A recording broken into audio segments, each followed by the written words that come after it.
آج کے خطبہ جمعۃ المبارک کا عنوان سیدنا ابو بکر صدیق رضی اللہ تعالی عنہ کو پہلا خلیفہ اول ہی ہونا چاہیے تھا۔ وجہ اس کے موضوع یہ کیوں رکھا گیا؟ کیونکہ جمادی الثانی کا مہینہ ہے۔ اسی مہینے میں 22 جمادی الثانی امیر المؤمنین محسن اسلام خلیفۃ الرسول خلیفہ بلا فصل یار غار و مزار حضرت سیدنا ابو بکر صدیق رضی اللہ تعالی عنہ کی وفات کا دن ہے۔ تمام کے تمام اصحاب، تمام کے تمام رسول اللہ کے جانثار وہ ہمارے ایمان کا حصہ ہیں، اور ان کے ساتھ محبت اور الفت وہ ہمارا ایمانی جز ہے۔ اور ہم اس بات کے بھی قائل ہیں کہ جس طرح کہ حضرت امام احمد بن حنبل رحمہ اللہ نے فرمایا کہ تمام اصحاب رسول میں سے سب سے زیادہ جس کی فضیلتیں والی احادیث ہیں وہ حضرت سیدنا علی المرتضیٰ رضی اللہ تعالیٰ عنہ، سب سے فضیلت والی، سب سے جن کی فضیلت میں احادیث ہے، احادیث کی تعداد وہ سیدنا علی رضی اللہ تعالیٰ عنہ کے بارے میں۔ لیکن امت کا اجماعی عقیدہ اور امت کا اتفاق اس بات پر ہے کہ افضل البشر بعد الانبیاء، کہ انبیاء کرام کے بعد اس روئے زمین پر سب سے اعلیٰ اور افضل ہستی وہ حضرت سیدنا ابو بکر صدیق رضی اللہ تعالیٰ عنہ کی ہے۔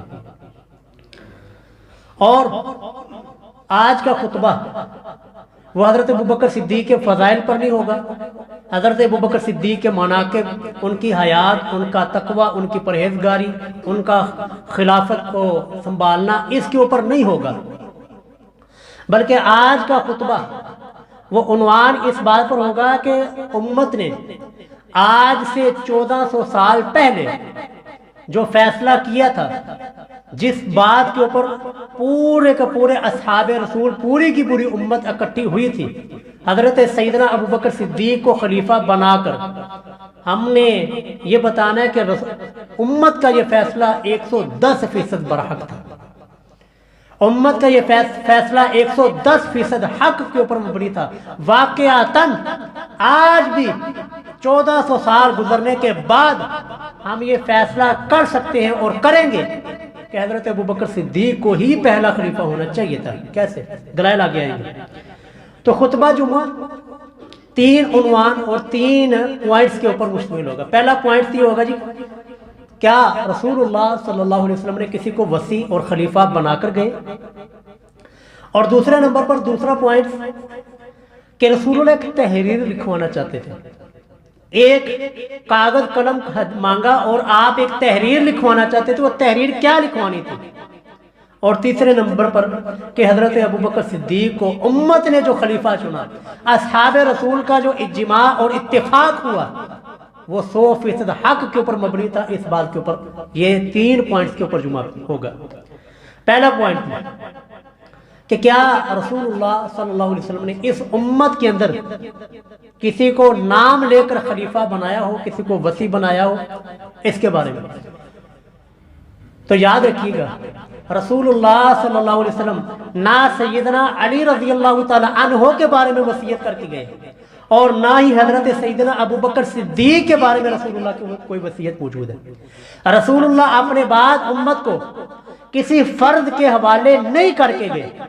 رسول اللہ صلی اللہ علیہ وسلم اپنے بعد اپنی امت کو اس قرآن کے حوالے کر کے گئے۔ اس قرآن جو کہ اللہ کی کتاب اور اللہ کا کلام ہے، اس کلام اور قرآن کے حوالے رسول اللہ اپنی امت کو کر کے گئے۔ کیسے؟ صحیح بخاری کی حدیث صحیح مسلم کے اندر بھی موجود ہے۔ صحیح مسلم کے اندر 2949 حدیث کا نمبر ہے، صحیح مسلم۔ رسول اللہ صلی اللہ علیہ وسلم نے بہت مشہور خطبہ آپ نے سنا، کتابوں کے اندر پڑھا، اسکول کی کتابوں کے اندر، نصاب کے اندر شامل ہے، خطبہ حجۃ الوداع، کہ آخری حج کے آخری خطبہ جو آپ صلی اللہ علیہ وسلم نے دیا، اس خطبہ حجۃ الوداع جو آپ نے اسلام نے حج فرمایا، اس میں آپ نے خطبہ دیا تھا۔ اس میں آپ نے اسلام نے فرمایا تھا کہ اے لوگوں، بہت لمبا خطبہ ہے، اس میں آپ علیہ السلام نے فرمایا تھے لوگوں میں تمہارے درمیان اللہ کی کتاب کو چھوڑ کے جا رہا ہوں۔ صحیح مسلم کے حدیث کے اندر صرف اللہ کی کتاب کا ذکر ہے، اور مستدرک للحاکم مستدرک علی الصحیحین کے اندر وہ سنت رسول اللہ، سنت کا لفظ بھی موجود ہے۔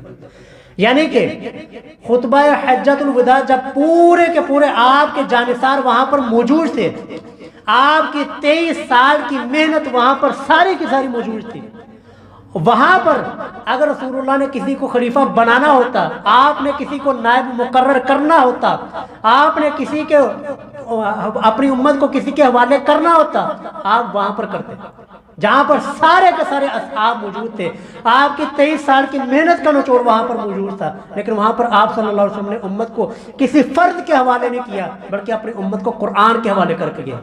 کیا لوگوں، میں یہ قرآن اور اپنی سنت تمہارے درمیان چھوڑ کے جا رہا ہوں، اگر تم نے اس کو مضبوطی سے پکڑے رکھا تو تم کبھی بھی گمراہ نہیں ہوگے۔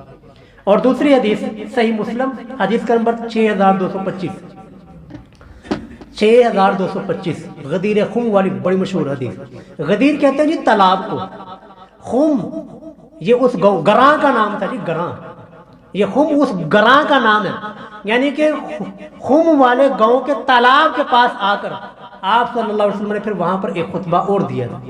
وہاں پر آپ علیہ الصلوۃ والسلام نے فرمایا کہ اے لوگوں کہ ان قریب میں بھی ایک اللہ تعالیٰ کی طرف سے بھیجا گیا ایک رسول ہوں، ایک اللہ کا قاصد ہوں، ان قریب میری بھی موت ہو جائے اور میں بھی اس دنیا کو چھوڑ کر چلا جاؤں، میں تمہارے درمیان انی تارک فیکم ثقلین، میں دو تمہارے درمیان باری چیزیں چھوڑ کر جا رہا ہوں۔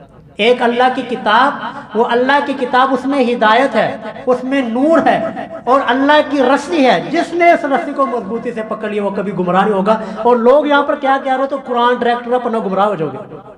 رسول اللہ کیا فرما رہے ہیں کہ اگر تم نے اس قرآن کو مضبوطی سے پکڑ لیا، قرآن کے ساتھ اپنا تعلق قائم کیا تو تم کبھی بھی گمراہ نہیں ہوگے۔ اور لوگوں نے آج قرآن کو ہی نعوذ باللہ تخت مشق بنایا ہوا ہے۔ اور دوسری چیز رسول اللہ نے فرمایا کہ میں دوسری چیز اہل البیت کے بارے میں تمہیں اللہ تعالیٰ کا خوف دلاتا ہوں۔ اذکرکم اللہ اہل البیت، اپنے اہل البیت کے بارے میں میں تمہیں اللہ کا خوف دلاتا ہوں، میرے اہل بیت کے ساتھ حسن سلوک والا معاملہ رکھنا۔ یہاں پر بھی رسول اللہ صلی اللہ علیہ وسلم اپنی امت کو کسی فرد کے حوالے نہیں کر کے گئے، یہاں پر بھی رسول اللہ نے اپنی امت کو قرآن اور اللہ کی کتاب کے ساتھ جوڑ کر گئے۔ یعنی رسول اللہ صلی اللہ علیہ وسلم کا روحانی خلیفہ وہ نہ سیدنا علی المرتضیٰ ہیں، نہ ہی حضرت سیدنا ابو بکر ہیں، بلکہ رسول اللہ صلی اللہ علیہ وسلم کا روحانی خلیفہ جس کے حوالے آپ نے اپنی امت کو کیا ہے وہ اللہ کی کتاب اور اللہ کا کلام قرآن کریم ہے۔ حضرت سیدنا علی المرتضیٰ رضی اللہ تعالیٰ عنہ خود ان کا اپنا فرمان ہے، اور صحیح بخاری میں یہ رولے نا یہ آج کے نہیں ہیں، یہ اس دور میں بھی رولے پڑ گئے تھے۔ سیدہ عائشہ رضی اللہ تعالیٰ عنہ سے کسی نے پوچھا، صحیح بخاری کی حدیث ہے، سیدہ عائشہ رضی اللہ تعالیٰ عنہ سے پوچھا کیا رسول اللہ صلی اللہ علیہ وسلم نے حضرت علی رضی اللہ تعالیٰ عنہ کو خلیفہ بنایا، وصی بنایا؟ کیا رسول اللہ نے حضرت علی کے بارے میں کوئی وصیت کی تھی کہ میرے بعد یہ خلیفہ ہوں گے؟ تو سیدہ کائنات سیدہ عائشہ رضی اللہ تعالیٰ عنہ کیا فرماتی ہیں، اور رسول اللہ کی وفات میری گود میں ہوئی ہے، جب آپ علیہ السلام اس دنیا کو چھوڑا آپ کا سر مبارک، آپ کا چہرہ مبارک وہ میری گود میں تھا، اگر رسول اللہ نے وہاں پر وصیت کرنی ہوتی تو مجھے سب سے پہلے پتا ہوتا۔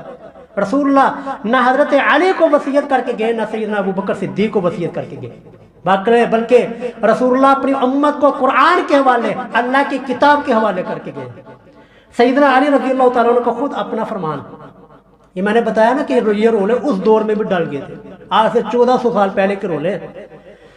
حضرت سیدنا علی صحیح بخاری حدیث کا نمبر 4460 4460 نمبر، حضرت علی رضی اللہ تعالیٰ عنہ سے ان کے شاگرد آ کے پوچھتے ہیں کہ اے استاد جی، اے امیر المومنین سیدنا علی، کیا آپ کو رسول اللہ صلی اللہ علیہ وسلم نے کوئی وصیت کی تھی؟ کیا آپ کو اللہ کے رسول صلی اللہ علیہ وسلم نے کچھ خاص کوئی چیز بتائی ہو، کوئی خاص علم آپ کو دیا ہو، کوئی خاص تحفہ آپ کو دیا ہو؟ تو سیدنا علی صحیح بخاری کی حدیث ہے، سیدنا علی رضی اللہ تعالیٰ عنہ فرماتے ہیں کہ نہ، جو رسول اللہ صلی اللہ علیہ وسلم نے امت کے حوالے علم کیا، جو علم اللہ کے رسول نے امت کو دیا ہے وہی علم اللہ کے رسول نے ہمیں دیا ہے، ہمیں کوئی بھی چیز کے اندر رسول اللہ صلی اللہ علیہ وسلم نے خاص نہیں کیا ہے۔ یہ رولے اسی دور میں ڈل گئے تھے جی، تو یہ سارا پہلا پوائنٹس اور یہ صحیح بخاری کی احادیث، صحیح مسلم کی احادیث آپ کے سامنے رکھنے کا مقصد یہ ہے کہ رسول اللہ صلی اللہ علیہ وسلم اپنی امت کو قرآن کے ساتھ، اللہ کی کتاب کے ساتھ چھوڑ کر گئے ہیں، اور رسول اللہ کا روحانی خلیفہ اور وصی وہ اللہ کی کتاب قرآن ہے۔ نہ رسول اللہ کا روحانی خلیفہ وہ حضرت سیدنا علی ہیں، نہ رسول اللہ نے سیدنا علی کے بارے میں کوئی وصیت کی ہے، نہ رسول اللہ نے حضرت سیدنا ابوبکر صدیق کے بارے میں کوئی وصیت کی ہے۔ اب اگلا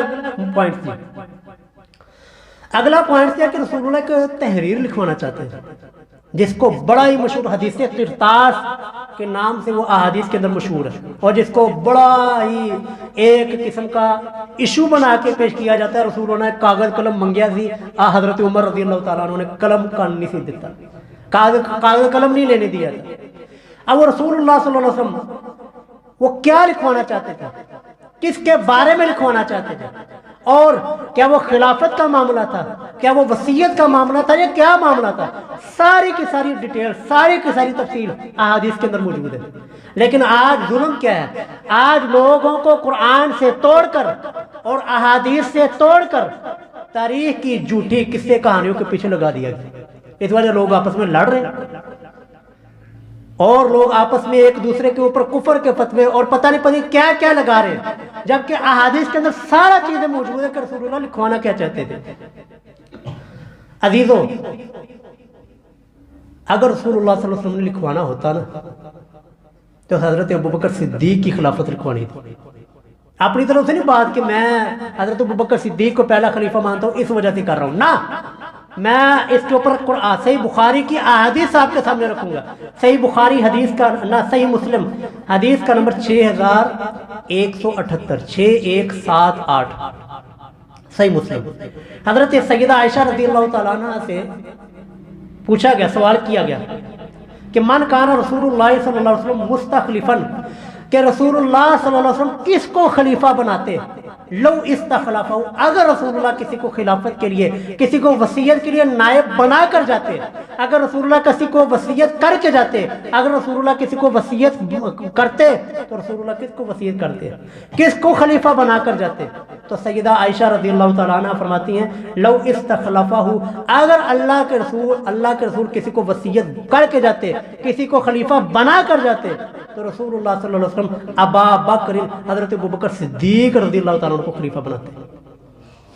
اب آپ کے ذہن میں آ رہا ہوگا، سوال اٹھ رہا ہوگا کہ یار وہ تو بیٹی تھی، ابوبکر صدیق کی بیٹی ہے، تو ظاہر بات انہوں نے کن کا نام لینا تھا، ابوبکر صدیق کا ہی لینا تھا نا۔ لیکن عزیزو ایسی بات نہیں ہے۔ اب میں جو دو احادیث آپ کے سامنے عرض کروں گا نا، آپ بھی اس بات کے قائل ہوں گے کہ واقعتاً اگر رسول اللہ نے کوئی وصیت کرنی ہوتی، کوئی کتاب کے اندر تحریر لکھوانی ہوتی، وصیت کرنی ہوتی، خلافت حوالے کرنی ہوتی، خلیفہ بنانا ہوتا، تو رسول اللہ حضرت ابوبکر صدیق کوئی بنا کر جاتا۔ کیسے؟ صحیح بخاری کی حدیث ہے 7217 7217۔ دیکھیں جی، ایک ایک بات کے اوپر حدیث موجود ہے، ایک ایک چیز کے اوپر احادیث موجود ہے، لیکن ہم نے کیا کیا، لوگوں کو قرآن سے دور کر دیا۔ اس وجہ سے قرآن ڈائریکٹر پڑھنا گمراہ ہو جاؤ گے۔ لوگوں کو قرآن سے دور کر دیا اور حدیثوں سے یہ کہہ کے دور کر دیا حدیثیں بڑی مشکل نے۔ لوگ قرآن سے بھی دور ہو گئے، حدیثوں سے بھی دور ہو گئے، اپنے اپنے بابوں کو لے کر بیٹھے ہوئے۔ ساڑھے بزرگ نے یہ فرما دیا، ہمارے نے یہ کہہ دیا، وہ کہتا ساڑھے نے غلط کیا۔ لوگوں عزیزوں، سب کو چھوڑ کر اللہ کے کلام کی طرف آؤ، جس کو رسول اللہ اپنا خلیفہ اور نائب بنا کر گئے ہیں، جس کو رسول اللہ کہہ کر گئے تھے، اس کی طرف اس کے اندر ہدایت ہے۔ اور احادیث رسول اللہ کے فرامین کے اوپر آج امت اکٹھی ہو جائے، سارا کا سارا اختلاف، جھگڑا، لڑائی ساری ختم ہو جائے۔ اب آئیے کہ میں نے جو عرض کیا ہے کہ اگر رسول اللہ خلافت کسی کو دے کر جاتے، خلیفہ بنا کر جاتے، تحریر لکھوانی تھی تو حضرت ابوبکر صدیق کے بارے میں لکھوانی تھی۔ صحیح بخاری 7217 حدیث کا نمبر ہے۔ حضرت سیدہ عائشہ رضی اللہ تعالیٰ نے فرماتی ہیں، وہ میں نے عرض کیا نا کہ آپ کے دل میں سوال آ رہا ہوگا کہ یہ بیٹی ہے تو باپ کا نام لے گی نا، کس وجہ سے لیا انہوں نے؟ حضرت عائشہ فرماتی ہیں کہ ایک مرتبہ میں رسول اللہ کے پاس بیٹھی ہوئی تھی اور میرے سر میں شدید قسم کا درد ہو رہا تھا۔ میں نے کہا واہ رأسا، ہائے میرے سر میں بہت شدید درد ہے۔ جب میں نے یہ بات کی تو رسول اللہ صلی اللہ علیہ وسلم نے بھی آگے سے فرمایا بل وانا رأسا، بلکہ میرا بھی سر شدید درد کر رہا ہے۔ اب رسول اللہ صلی اللہ علیہ وسلم کا بھی سر درد کر رہا ہے، سیدہ کائنات کا بھی سر درد کر رہا ہے، تو اس حالت میں حضرت رسول اللہ فرماتے ہیں، صحیح بخاری کی حدیث ہے، رسول اللہ نے فرمایا کہ میرا دل کرتا ہے کہ میں ابو بکر کو اور ابو بکر کے بیٹے کو یعنی کہ عبد الرحمن بن ابی بکر ان دونوں کو بلاؤں اور ان کے بلا کر ایک تحریر لکھوا دوں جس کے اندر خلافت ان کے حوالے کر دیں۔ صحیح بخاری کی حدیث آپ گھر میں جا کے کھولیے گا، پڑھیے گا، 7217 نمبر، کہ میں ابو بکر اور اس کے بیٹے کو بلاؤں، ان کو پاس بلا کر ان کو ایک تحریر لکھوا دوں تاکہ بعد کے اندر کوئی اختلاف کرنے والے اختلاف نہ کرے، تاکہ تمنا کرنے والے کے دل کے اندر تمنا باقی نہ رہے۔ پھر رسول اللہ نے فرمایا میں نے پھر یہ سوچا کہ میری امت اور اللہ تعالیٰ ابو بکر صدیق کے علاوہ کسی اور کے اوپر راضی نہیں ہوگی۔ سر اس لیے یہ عنوان رکھا گیا ہے کہ ابو بکر صدیق کو جو امت نے 1400 سال پہلے جو خلافت دی تھی، خلیفہ چنا تھا، وہ 100% حق کے اوپر فیصلہ مبنی فیصلہ تھا، کیونکہ رسول اللہ نے بھی فرمایا تھا کہ میری امت اور اللہ تعالیٰ ابو بکر صدیق کے علاوہ کسی اور کے اوپر راضی نہیں ہوگی۔ اسی طرح صحیح مسلم کی حدیث ہے 6181 6181 صحیح مسلم، رسول اللہ صلی اللہ علیہ وسلم سیدہ عائشہ رضی اللہ تعالیٰ عنہ فرماتی کہ رسول اللہ کے مرض کے ایام، آپ کے بیماری کے ایام چل رہے تھے، اسی دوران رسول اللہ صلی اللہ علیہ وسلم نے مجھے فرمایا کہ اپنے والد کو بلاؤ اور اپنے بھائی کو بلاؤ۔ والد کون جی؟ حضرت سیدنا ابو بکر۔ والد کون؟ حضرت ابو بکر صدیق رضی اللہ۔ اس لیے میں نے کہا کہ حضرت انہوں نے نام لیا کہ حضرت ابو بکر کا ہی نام لیا۔ تو سیدہ فرماتی ہے کہ رسول اللہ نے اپنی بیماری کے ایام میں مجھے فرمایا کہ اپنے والد کو بلاؤ اور اپنے بھائی کو بھی بلاؤ تاکہ میں ان کے سامنے حتی اکتب کتاباً، تاکہ وہ ان کے سامنے میں ایک تحریر لکھ دوں، ایک کاغذ اور قلم لے کر ان کے سامنے ایک تحریر لکھ دوں تاکہ بعد کے اندر کوئی تمنا کرنے والا سامنے نہ آئے۔ لیکن پھر میں نے خیال کیا کہ میری امت اور اللہ تعالیٰ ابو بکر صدیق کے علاوہ کسی اور کے اوپر راضی نہیں ہوگی۔ سر اس لیے میں نے عرض کیا کہ اگر رسول اللہ خلافت کے لیے خلیفہ بنا کر بھی جاتے، تحریر لکھوا کر بھی جاتے، تو تب بھی وہ تحریر حضرت سیدنا ابو بکر صدیق کے حق میں لکھی جانی تھی۔ ابھی بھی نہیں سمجھ آئی، لے ایک اور حدیث لے، حضرت سیدنا علی رضی اللہ تعالیٰ عنہ، حضرت سیدنا علی رضی اللہ تعالیٰ عنہ سے نا حضرت عباس بن عبد المطلب یعنی رسول اللہ کے چچا، وہ کہتے ہیں حضرت عباس رضی اللہ تعالیٰ عنہ آ کر کہتے ہیں اے علی، میں بنو ہاشم کے موت کے وقت چہروں کو جانتا ہوں، یعنی کہ جب ان کے اوپر موت کے حالات طاری ہو جاتے ہیں میں ان کو پہچانتا ہوں۔ میں نے کئی بنو ہاشم کے افراد کو اپنے سامنے فوت ہوتے دیکھا ہے۔ اب اللہ کی قسم رسول اللہ صلی اللہ علیہ وسلم اب زندہ نہیں رہیں گے، آپ الاسلام یہاں سے دنیا سے جانے والے ہیں۔ آؤ میں اور آپ دونوں رسول اللہ کے پاس جاتے ہیں اور رسول اللہ سے پوچھتے ہیں کہ یا رسول اللہ آپ کے بعد خلیفہ کون ہوگا، یا رسول اللہ آپ کے بعد خلافت کس کے حق میں آئے گی، کیا حضرت علی کے پاس خلافت آئے گی یا کہ میرے پاس خلافت آئے گی؟ تو حدیث کے الفاظ سیدنا علی رضی اللہ تعالیٰ عنہ نے فرمایا کہ نا واللہ، میں اللہ کی قسم کبھی بھی رسول اللہ صلی اللہ علیہ وسلم سے جا کر یہ خلافت کا سوال کبھی نہیں کروں گا، کیونکہ رسول اللہ نے مجھے منع فرما دینا اور پھر ساری کی ساری زندگی یہ محمد الرسول اللہ کی امت ہمیں خلافت کے لیے نامزد نہیں کرے گی۔ تو حضرت علی رضی اللہ تعالیٰ عنہ کو بھی پتا تھا کہ اگر میں نے خلافت کے لیے کہہ دیا تو رسول اللہ صلی اللہ علیہ وسلم کبھی بھی مجھے خلیفہ نہیں بنائیں گے۔ تو رسول اللہ کا مزاج مبارک بھی یہی ہے کہ آپ علیہ السلام خلافت اپنے رشتہ داروں کے اندر، اپنے اہل البیت کے اندر نہیں رکھنا چاہتے تھے۔ آپ نے خلافت کے لیے بھی حضرت ابوبکر صدیق کے حوالے امت کو کرنا تھا، تحریر لکھوانی تھی تو حضرت ابوبکر صدیق کے بارے میں لکھوانی تھی، امت کو حوالے کرنا تھا تو حضرت ابوبکر صدیق کے حوالے کرنا تھا۔ صحیح بخاری کی احادیث ہے۔ لیکن اس کے باوجود بھی رسول اللہ صلی اللہ علیہ وسلم نہ حضرت ابوبکر صدیق کے بارے میں کوئی واضح طور پر اعلانیہ طور پر کوئی وصیت کر کے گئے ہیں، نہ سیدنا علی کے بارے میں کوئی وصیت کر کے گئے ہیں۔ اپنی امت کو رسول اللہ قرآن کے حوالے، اللہ کی کتاب کے حوالے اور اللہ کے کلام کے حوالے کر کے گئے۔ اب آخری پوائنٹس کی طرف آتے ہیں۔ عزیزو، آج سے جو امت نے 1400 سال پہلے جو فیصلہ کیا تھا، حضرت ابوبکر صدیق کو خلیفہ چنا تھا، میرا دعویٰ یہ ہے کہ امت نے 110% اپنا حق ادا کر صحیح فیصلہ کیا تھا۔ کیسے؟ احادیث سنیے۔ صحیح بخاری کی حدیث ہے، صحیح بخاری کی حدیث ہے، رسول اللہ، صحیح بخاری کی حدیث نمبر 3 ہے، بہت مشہور حدیث ہے کہ رسول اللہ صلی اللہ علیہ وسلم کے اوپر جب پہلی وحی، توجہ کیے گا جی، اب میں یہ عرض کرنے لگا ہوں کہ ابوبکر صدیق کو ہی خلیفہ ہونا چاہیے تھا۔ رسول اللہ کا بھی یہی ایک منشا تھی، آپ کی بھی یہی چاہت تھی، اور امت کا جو فیصلہ تھا وہ برحق تھا، رسول حضرت ابوبکر صدیق کو ہی خلیفہ ہونا چاہیے تھا۔ صحیح بخاری حدیث نمبر 3 ہے، رسول اللہ صلی اللہ علیہ وسلم کے اوپر پہلی وحی آئی ہے، آپ علیہ السلام گھر میں تشریف لائے، گھر میں تشریف لا کر آپ اپنی بیوی سیدہ خدیجہ ام المؤمنین ہماری ماں، ان کے سامنے کہتے ہیں زمیلونی زمیلونی، میرے اوپر چادر اڑا دو، میرے اوپر چادر اڑا دو، لقد خشیت علی نفسی، مجھے اپنے نفس کا ڈر ہے کہیں میں ہلاک نہ ہو جاؤں، لقد خشیت علی نفسی۔ تو سیدہ ام المؤمنین سیدہ خدیجہ رضی اللہ تعالی عنہا نے وہاں پر رسول اللہ کے اوصاف گنائے کہ کلا واللہ لا یخزیک اللہ ابدا، کہ اے محبوب اللہ آپ کو کبھی بھی رسوا نہیں کرے گا، اللہ آپ کو کبھی بھی یار و مددگار نہیں چھوڑے گا۔ کیوں نہیں چھوڑے گا؟ انک لتصل الرحم، تو جو رکھیے گا جی، انک لتصل الرحم، کیونکہ آپ صلہ رحمی کرنے والے ہیں،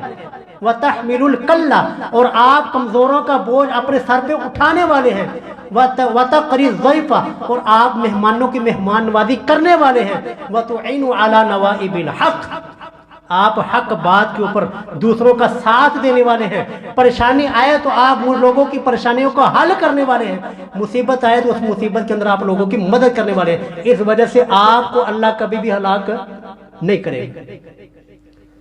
سیدہ عائشہ سیدہ خدیجہ الکبریٰ رضی اللہ تعالیٰ عنہ نے رسول اللہ صلی اللہ علیہ وسلم کے یہ اوصاف گنائے کہ آپ کمزوروں کا بوجھ اٹھانے والے ہیں، آپ مہمانوں کو مہمان نوازی کرنے والے ہیں، آپ جو کما نہ سکتا ہو اس کو کما کر دینے والے ہیں، تنگ دستوں کی تنگ دستی آپ دور فرمانے والے ہیں۔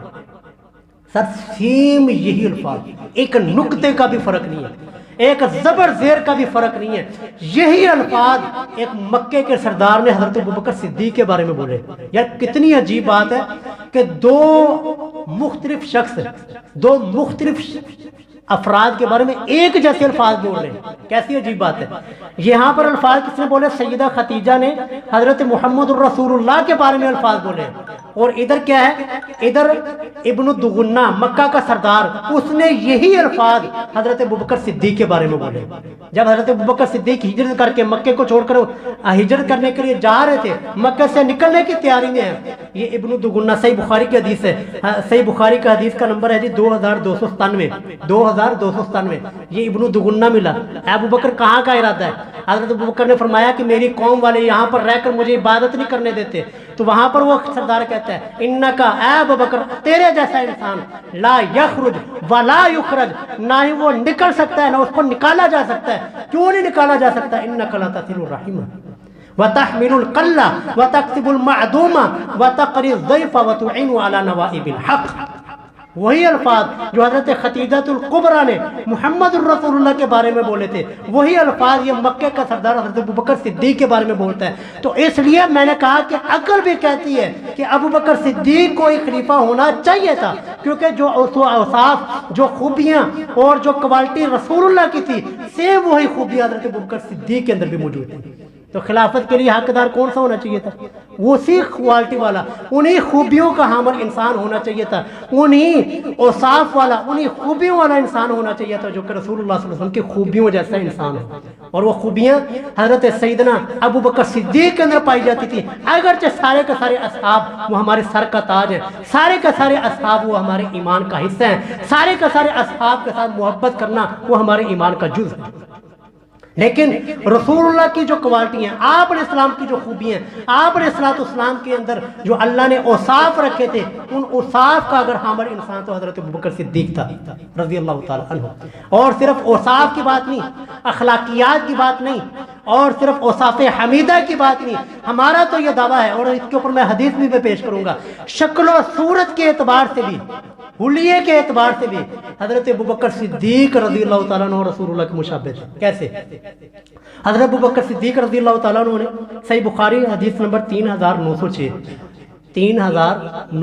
صحیح بخاری، حضرت ابوبکر صدیق اور حضرت رسول اللہ نے ہجرت کی ہے، ہجرت کر کے آپ مدینہ پہنچے ہیں، مدینہ پہنچ کر ابھی مدینہ والوں نے رسول اللہ کو، توجہ رکھیے گا جی، مدینہ والوں نے رسول اللہ کو نہیں دیکھا ہوا، رسول اللہ کے بارے میں تو سنا ہے، رسول اللہ کی زیارت نہیں کی، اس وقت کیمرے کا دور نہیں تھا، میڈیا کا دور نہیں تھا، رسول اللہ کی ابھی زیارت نہیں کی ہوئی۔ حضرت ابوبکر صدیق اور رسول اللہ دونوں مدینے میں پہنچے، توجہ، حضرت ابوبکر صدیق اور رسول اللہ دونوں مدینے میں پہنچے ایک جگہ کے اوپر تشریف فرمائے. اب لوگ آتے ہیں, حدیث میں آتا ہے صحیح بخاری کی حدیث, لوگ آ کر پہلے سلام حضرت ابوبکر کو کرتے ہیں, کس وجہ سے؟ رسول اللہ سمجھ کے. اور کوئی آ کر سلام حضرت رسول اللہ کو کر رہا ہے, یعنی ان کو پتہ نہیں چل رہا ہے کہ اس میں سے غلام کون ہے, آقا کون ہے, رسول کون ہے, حضرت ابوبکر صدیق کون ہے, کوئی پتہ نہیں چل رہا. اتنا شکل و صورت اور اتنا حلیہ ایک دوسرے کے ساتھ ملتا ہے, لیکن پھر کیسے پتہ چلا, کیسے پتہ چلا کہ غلام کون ہے, آقا کون ہے, غلام کون ہے اور آقا کون ہے, کیسے پتہ چلا؟ پر حضرت ابوبکر صدیق فرماتے ہیں کہ جب وہ سورج طلوع ہوا, سورج نکلا اور سورج کی کرنیں میرے محبوب کے چہرے پر پڑی, تو حضرت ابوبکر صدیق رضی اللہ تعالیٰ عنہ اپنا کپڑا لے کر, اپنا رومال لے کر وہ اس طرح رسول اللہ صلی اللہ علیہ وسلم کے سامنے کھڑے ہو گئے, تاکہ میرے محبوب کے چہرے کے اوپر یہ سورج کی کرنیں اور سورج کی دھوپ نہ پڑے. لوگوں کو تب پتہ چلا, فعرف الناس عند ذلك, اس وقت رسول اللہ, اس وقت لوگوں کو پتہ چلا. اور یہ تو غلام ہے, آقا تو وہ ہے جو نیچے بیٹھا ہوا ہے. اس وقت لوگوں کو پتہ چلا, ہم جس کو رسول سمجھ کے سلام کرتے رہے, اور یہ تو غلام ہے اس آقا کا جو کہ نیچے بیٹھا ہوا ہے. تو اس لیے اس وجہ سے میں نے کہا, جو امت نے آج سے 1400 سال پہلے فیصلہ کیا تھا وہ فیصلہ 110% حق کے اوپر مبنی تھا. امت کا روحانی خلیفہ وہ قرآن ہے, اور رسول اللہ کا جو نائب ہے, جو رسول اللہ کا قاصد ہے, وہ حضرت ابوبکر صدیق کو ہی ہونا چاہیے تھا, کیونکہ حضرت ابوبکر صدیق اور صاف کے اندر بھی رسول اللہ کے مشابہ تھے, اور شکل و صورت کے اعتبار سے بھی رسول اللہ صلی اللہ علیہ وسلم کے مشابہ تھے. اللہ رب العالمین سے دعا ہے کہ اللہ پاک ہمیں تمام اصحاب کے ساتھ محبت کرنے کی توفیق